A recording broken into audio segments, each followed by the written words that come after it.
നമ്മുടെ ലില്ലി ചേച്ചിയുടെ ബർത്ത്ഡേ ആണ്. ലില്ലി ചേച്ചിയെ പറ്റി നമ്മൾ പറയുമ്പോൾ ദർശനയുടെ നട്ടെല്ലാണെന്ന് വേണമെങ്കിൽ പറയാം. കാരണം എല്ലാ ഗ്രൂപ്പുകളെയും കൺട്രോൾ ചെയ്യാൻ പറ്റുന്ന ഒരു കൺവീനർ പോസ്റ്റാണ് ലില്ലി ചേച്ചിക്ക് നമ്മൾ കൊടുത്തിരിക്കുന്നത്. ലില്ലി ചേച്ചി അതെല്ലാം ഭംഗിയായിട്ട് ചെയ്യുന്ന എല്ലാ കൂട്ടായ്മകളുടെ ഒരു മധ്യസ്ഥയായിട്ട് വേണമെങ്കിൽ നമുക്ക് കരുതാൻ പറ്റും. കാരണം എല്ലാ ദർശനങ്ങളിലെ എല്ലാ യൂണിറ്റുകളെയും ഏകോപിപ്പിച്ച് കാര്യങ്ങളെല്ലാം ചട്ടവട്ടങ്ങളോട് കൂടിയൊക്കെ കൊണ്ടുപോകുന്ന ഒരു വ്യക്തിത്വമാണ് ലില്ലി ചേച്ചി. ഇന്ന് ബർത്ത്ഡേ ആഘോഷിക്കുമ്പോഴേ ലില്ലി ചേച്ചിക്ക് ഒരു ആയുസ്സും ആരോഗ്യമൊക്കെ നേർന്നുകൊണ്ട് ആയുസ് ആരോഗ്യം നേർന്ന് നമുക്ക് പ്രാർത്ഥിക്കാം.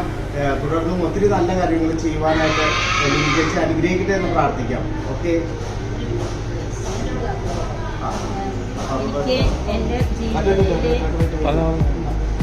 എൻ്റെ ജീവിതത്തിൽ ആദ്യമായിട്ടാണ് ഇങ്ങനൊരു സംഭവം നടന്നത്. 49 കൊല്ലമായി.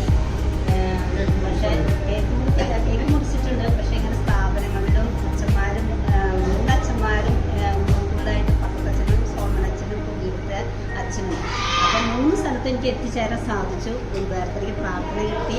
എൻ്റെ ദൈവത്തിൻ്റെ എല്ലാ അനുഗ്രഹവും ഇതിനു വേണ്ടി പ്രവർത്തിക്കുന്ന അച്ഛന്മാർക്കും എല്ലാവർക്കും സംഘടനക്കാർക്കും എല്ലാവരെയും ദൈവം അനുഗ്രഹിക്കട്ടെന്ന് പ്രാർത്ഥിക്കുന്നു. ഇങ്ങനെ ഒരു ബർത്ത്ഡേ ദിവസം തടവുന്ന ദൈവത്തോട് നന്ദി.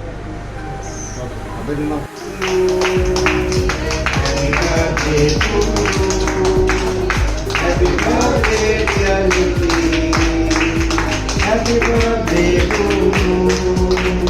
May the good God bless you. May the good God bless you.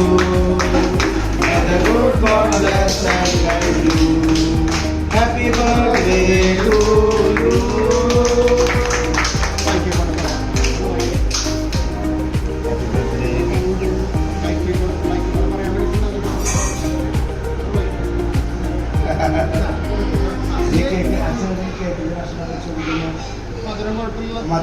മധുരം കൊടുക്കട്ടെ, പെണ്ണിന് മധുരം കൊടുക്കട്ടെ. ആ, സമ്മതമല്ല, പെണ്ണിന് 3 പ്രാവശ്യം കൊടുക്കേണ്ടി വരും. കേക്ക് കണ്ടു.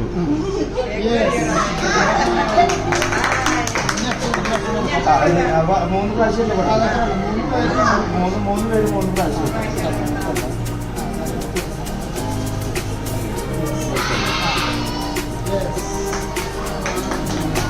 ഒരാളോട് കൊടുക്കണം, കംപ്ലീറ്റ് ആവുള്ളൂ.